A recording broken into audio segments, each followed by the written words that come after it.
നിങ്ങളുടെ ഏറ്റവും വലിയ പരാജയം നിങ്ങൾ നിങ്ങളെ തിരിച്ചറിഞ്ഞില്ല എന്നത് തന്നെയാണ്. വാക്കുകളെ വിശ്വസിക്കരുത്, പ്രവൃത്തികളെ വിശ്വസിക്കുക. എല്ലാവരെയും തൃപ്തിപ്പെടുത്തിയുള്ള ജീവിതം അസാധ്യമാണ്. ജീവിതത്തിൽ തുടർച്ചയായി ആരോപണങ്ങൾ നേരിടുന്നുവെങ്കിൽ ഉറപ്പിച്ചോളൂ, നിങ്ങൾ നേരായ പാതയിൽ തന്നെയാണ്.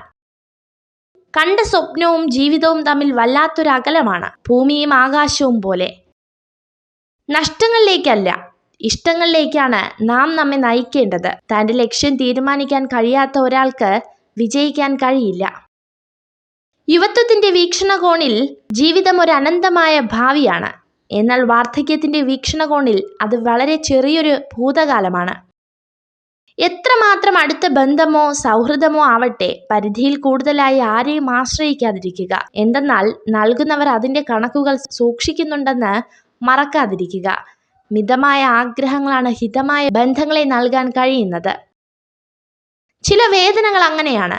മനസ്സിന് താങ്ങാനും പറ്റില്ല, ആരോടും പറയാനും പറ്റില്ല. ഒറ്റപ്പെടൽ ഒരിക്കലും ജീവിതത്തിലെ ഇരുട്ടല്ല, പലരെയും തിരിച്ചറിയാനുള്ള വെളിച്ചമാണ്. ഒരുമിച്ച് നടന്നപ്പോൾ എന്ത് നേടി എന്നതല്ല, തനിച്ചു നടന്നപ്പോൾ ഒരു പിൻവിളിക്ക് പോലും ആരുമില്ലെന്ന തിരിച്ചറിവാണ് ജീവിതം. സ്നേഹിച്ചു പിരിഞ്ഞവർക്ക് ഒരിക്കലും നല്ല സുഹൃത്തുക്കളാകാൻ കഴിയില്ല. കാരണം അവർ പരസ്പരം വേദനിപ്പിച്ചവരാണ്. അവർക്ക് ശത്രുക്കളാകുവാനും കഴിയില്ല. കാരണം ഒരിക്കൽ അവർ പരസ്പരം സ്നേഹിച്ചിരുന്നു. മനുഷ്യൻ അവനവനായിരിക്കുമ്പോൾ മറ്റുള്ളവരാൽ വെറുക്കപ്പെടുകയും മുഖംമൂടി അണിയുമ്പോൾ സ്നേഹിക്കപ്പെടുകയും ചെയ്യുന്നു. ഉപജീവനത്തിന് തൊഴിൽ, ഭയം, ലജ്ജ, ദയ, ത്യാഗശീലം ഇവയഞ്ചുമില്ലാത്ത ദേശത്ത് ഒരു നിമിഷം പോലും താമസിക്കരുത്. നിങ്ങൾ ജന്മനാ വിജയിയോ പരാജിതനോ അല്ല. ജനിച്ചതു മുതൽ അവസരങ്ങൾ നിങ്ങൾക്ക് മുന്നിലുണ്ട്. നിങ്ങൾ തിരഞ്ഞെടുക്കുന്നത് അനുസരിച്ചായിരിക്കും നിങ്ങളുടെ ജീവിതം മുന്നോട്ട് പോകുന്നത്. നിരന്തരമായ പരിശ്രമങ്ങളാണ് നേട്ടങ്ങൾ നേടിയെടുക്കാൻ നമ്മളെ പ്രാപ്തരാക്കുന്നത്. വിജയത്തിന് ഭാഗ്യത്തെ ആശ്രയിക്കുന്നതിലും പരാജയത്തിന് ഭാഗ്യത്തെ കുറ്റപ്പെടുത്തുന്നതിലും യാതൊരു അർത്ഥവുമില്ല.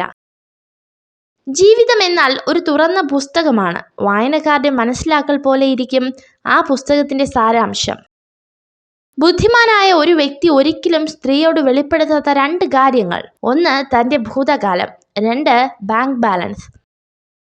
സ്വന്തം മനസ്സിന്റെ മനോഭാവം അനുസരിച്ചായിരിക്കും കാണുന്ന കാഴ്ചകളുടെ ഭംഗി. നമ്മുടെ ലോകം സ്വയം കണ്ടെത്തുക എന്നുള്ളത് നമ്മുടെ കർമ്മമാണ്. നിങ്ങൾ എന്താണ് ചെയ്യുന്നതെന്നും അത് നിങ്ങളെ എവിടേക്കാണ് കൊണ്ടുപോകുന്നതെന്നും നിങ്ങൾക്കറിയാമെങ്കിൽ ജീവിതം എത്രയോ രസകരമാണ്. നിങ്ങൾ ദുഃഖങ്ങളിൽ തന്നെ ശ്രദ്ധ കേന്ദ്രീകരിക്കുകയാണെങ്കിൽ കൂടുതൽ ദുഃഖിക്കപ്പെടും. ജീവിത പാഠങ്ങളിൽ ശ്രദ്ധ കേന്ദ്രീകരിക്കുകയാണെങ്കിൽ നിങ്ങൾ കൂടുതൽ വളരുന്നതാണ്. നിങ്ങൾ ഈ വീഡിയോ കണ്ടതിന് നന്ദി. ഇതുപോലുള്ള കൂടുതൽ വീഡിയോകൾക്കായി ചാനൽ സബ്സ്ക്രൈബ് ചെയ്യൂ.